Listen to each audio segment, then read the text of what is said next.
The research team were able to learn that these two were agents working on behalf of the Indian government. Why are there agents on the island from the Indian government?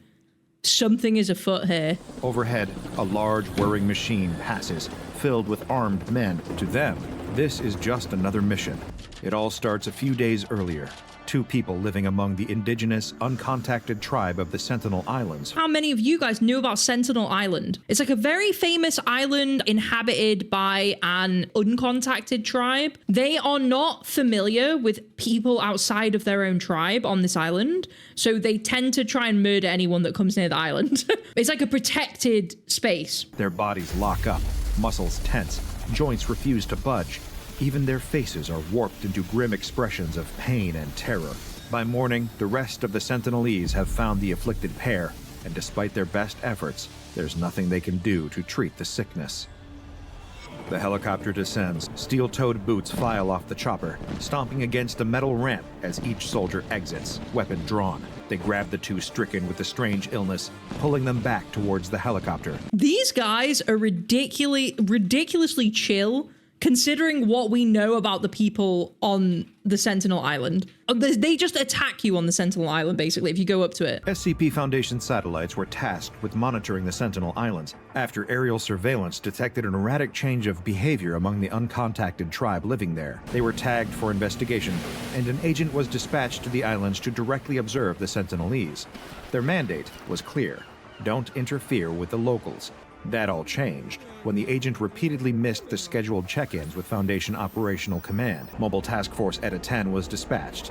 This unit, also known by their codename See No Evil, was only deployed to contain, investigate, or neutralize visual cognitohazards and mimetic agents. And what they found on the Sentinel Islands was exactly that. As MTF ETA 10 returned from deployment, one Dr. Heidke was assigned to investigate a potential anomaly, given the provisional designation of 2136. It was his first supervisory role, assigned by Foundation Dr. Richards. Working alongside Heidke would be Dr. Fletcher, an astrobiologist, and Dr. Mazur. See No Evil had secured two subjects during their operation, the pair designated as 1 and 2. They had also gathered tissue samples from a third, deceased individual, whose corpse had been found alongside the pair. Throughout their capture and transport back to a Foundation facility, both 1 and 2 had expressed a clear desire to not be separated. They got a tissue sample from this dude, right? But the dude they showed was in a suit. Whose corpse had been found alongside the pair. This is really weird. What has been going on here? The two subjects were placed under CCTV observation, with Dr. Heidke watching as they sat on opposite beds in a containment room, conversing with each other. Listening in, Dr. Mazur was able to determine that 1 and 2 were speaking in a Bengali dialect, which seemed to suggest they may not have been native Sentinelese. Questioning them via the intercom in their containment room, the research team were able to learn that these two were agents working on behalf of the Indian government. Why are there agents on the island from the Indian government? Something is afoot here. The agents refused to divulge any further information to their captors, though it begged the question: why exactly would India send undercover agents to infiltrate a remote tribe? By the next day, 1 and 2 were still demanding that they be released, and were even refusing to sleep, seemingly in protest. The pair of subjects requested that someone else be allowed to join them in their cell. One explained that it was too dangerous for them to go to sleep, though refused to elaborate further. Dr. Heidke refused their request unless the pair began cooperating. At 9:30, on the second night of their quarantine, evidence of an anomaly suddenly appeared. Despite 1 urging his cellmate to stay awake, 2 drifted asleep. I think it's time for our predictions. This is prediction time, everybody. I think when the people fall asleep, their nightmares become reality. And that can mean that the nightmare kills them, or that they wake up and they kind of get away from it, right? And this is why they're trying to keep each other awake, because if one of them falls asleep, the nightmare can come out and kill, like, people who aren't asleep, right? Within a minute, 1 had fallen to the floor, his body stiffening and rendering him completely immobile. Sound of his fellow agent falling woke 2 up, and the moment he was once again conscious, 1 seemed to recover. Both Dr. Heidke and Dr. Fletcher were still examining the subjects, and concurred that visual contact was clearly playing a role in the anomalous effect. Later that same night, Dr. Heidke requested that a D-class be assigned to their research team, but in return, subjects 1 and 2 needed to divulge everything they knew to Dr. Mazur. According to their story, an observer working for the Indian government had been watching activity on the Sentinel Islands. They noticed odd behavior among the native Sentinelese. They were keeping themselves in much tighter groups than normal, only ever sleeping in shifts, never letting anyone from the tribe stray off on their own. Even their movements were jerky, uncoordinated, erratic. When the Indian government lost contact with their observer, the 2 agents were sent to retrieve him. 1 and 2 were able to find the man, but he was already dead. When they attempted to leave, the pair were spotted by the Sentinelese and attacked. During their escape, 1 and 2 seemed to contract their anomalous condition, 2136-A. That's when the Foundation's mobile task force caught them. For explaining what had happened to them, the subject's request was granted. The D-Class was placed within their cell under the designation of Subject 3. Dr. Fletcher made sure that nobody outside the containment room saw 1 or 2 as 3 entered. Dr. Heidke even requested the Foundation's Department of Containment to construct an additional exterior door, like an airlock, just in case the cell needed to be opened again. After they were in the room together for 5 minutes, the research team requested that 1 and 2 slowly turn their backs on 3, while keeping each other in view.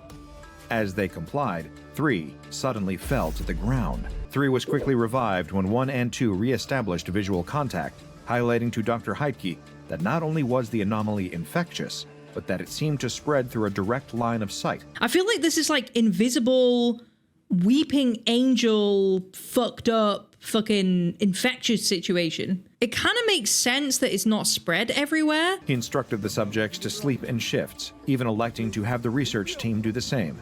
The last thing the Foundation needed was one of their subjects dying because someone was too sleepy to keep watch. However, both Doctors Heidke and Fletcher didn't get much sleep. The pair stayed up for most of the night discussing the newfound anomaly, debating its infection method and possible point of origin, and all the implications that came with.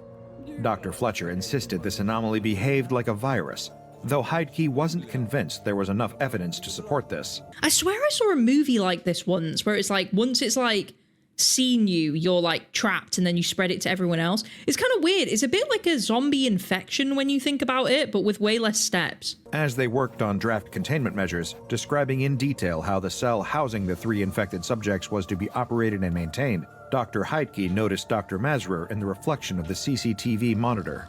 She was napping on a nearby bench. What followed was a long day of testing. The trio were unwilling to cooperate until Dr. Heidke told them that testing would help the Foundation find a cure. Heidke observed a few key details about the anomalous condition. On average, 2136-A took effect within 45 seconds after a subject's line of sight was broken.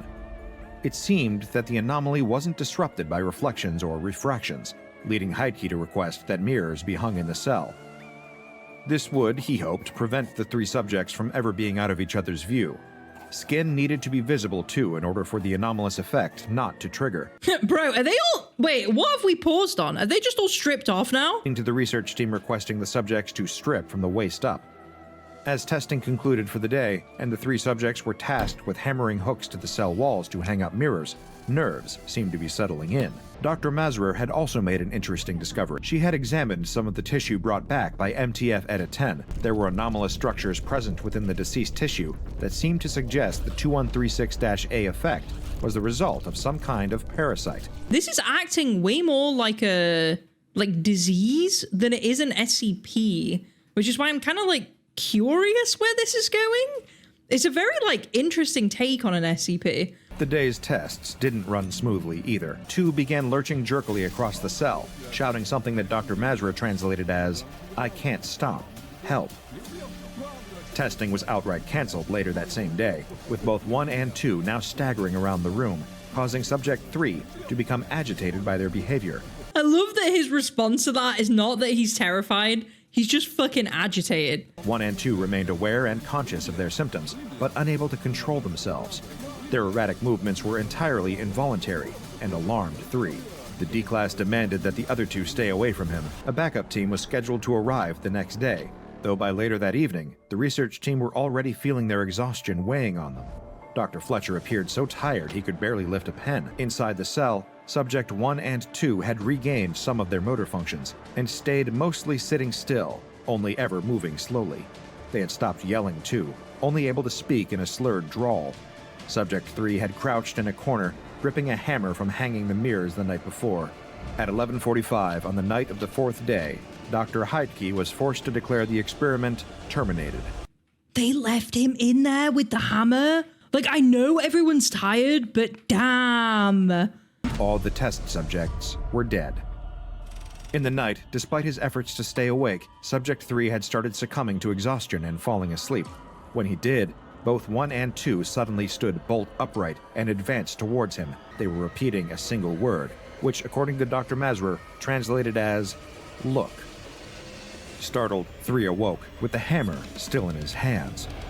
The moment he had killed the other 2, the research team realized quickly what was about to happen next. The effect of 2136-A set in. 3's body began locking up, causing him to drop the hammer. His chest stopped moving, and he fell to the ground. He suffocated. Yet the room had been full of breathable air. Dr. Heidke sent Mazur to get help, going against the orders to maintain a 96-hour quarantine. He realized quickly that it wasn't just the test subjects who had been infected. Why are they acting like they've been suffocated? That's what's so strange. Like, is it going to reveal that someone's here that's invisible? I don't know. Fletcher must have seen one of them when bringing the D-Class to the cell. He denied it, but when Dr. Fletcher looked away, Heidke started feeling his body shutting down, struggling to move or breathe. If Fletcher hadn't turned back around, the lead researcher would have died. Dr. Mazur was only able to get as far as the nearby hallway before collapsing, leading both Doctors Heidke and Fletcher out after her. If they could see each other, stay in view, then they were safe.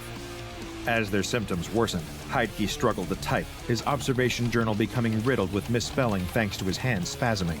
It felt like being helplessly stuck in the passenger seat, like someone else, something else, had taken control of his body. I just don't even know how they're going to deal with this.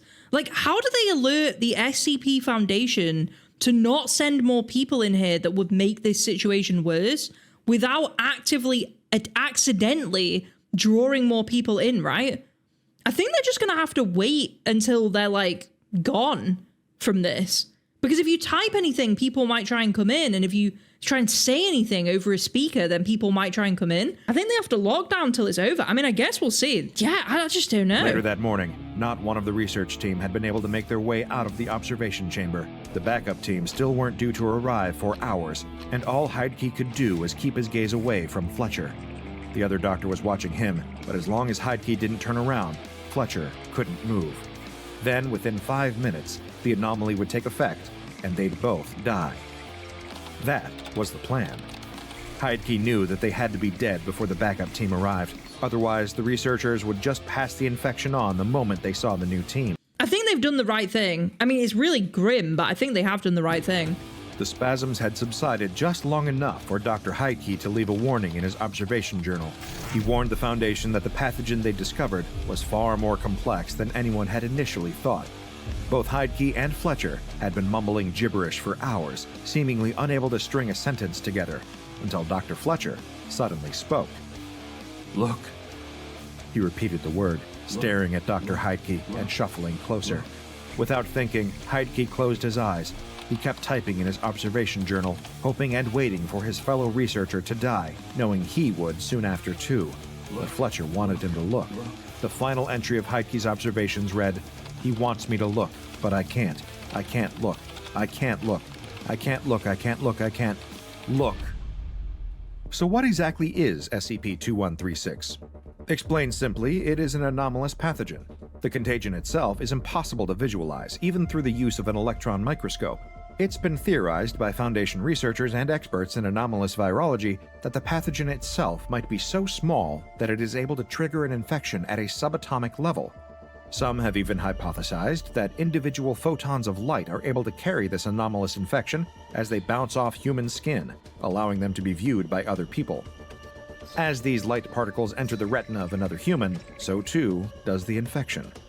SCP-2136 is transmitted through sight. If an uninfected person views someone carrying the pathogen, they will contract it as well. Once SCP-2136 reaches a new host, it immediately begins to take control of their body. Once an infected individual is out of the line of sight of another person, likely to also be a host of SCP-2136, they will start exhibiting the first symptoms of the anomalous illness. The pathogen will begin by targeting the infectee's motor neurons, which transmit signals from the body's central nervous system to the muscles in order to perform movement. SCP-2136 causes the muscles to stiffen suddenly and involuntarily once a host is unobserved. This symptom will rapidly increase in severity until the infectee is rendered completely immobile. The only way to reverse this symptom is if an infected person is observed again by another host of SCP-2136. If this occurs during the onset of the initial characteristic symptoms, then the infectee will rapidly regain control of their motor functions and their muscles will operate as they normally would. Without observation, however, the pathogen will continue to disable the motor neurons. Given that these neurons also control bodily functions like breathing, subjects are likely to die within an average of 5 minutes.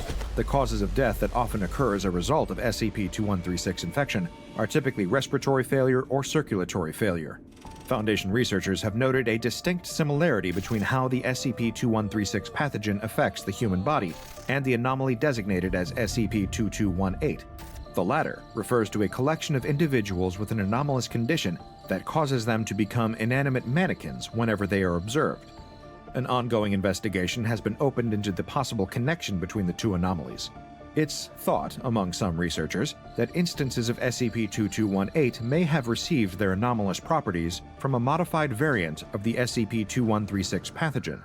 Alternatively, another school of thought suggests that the infection itself is derived from the condition that afflicts the SCP-2218 instances. From the moment that they expire, humans infected with SCP-2136 will no longer be capable of passing on the infection. Does that mean that the infection is like done for now then? Or are there still a bunch of people on Sentinel Island with this infection? That's what I'm curious about. During post-mortem examinations, Foundation morticians have discovered the presence of anomalous organelles, subcellular structures that perform specific functions within cells like organs do within the body.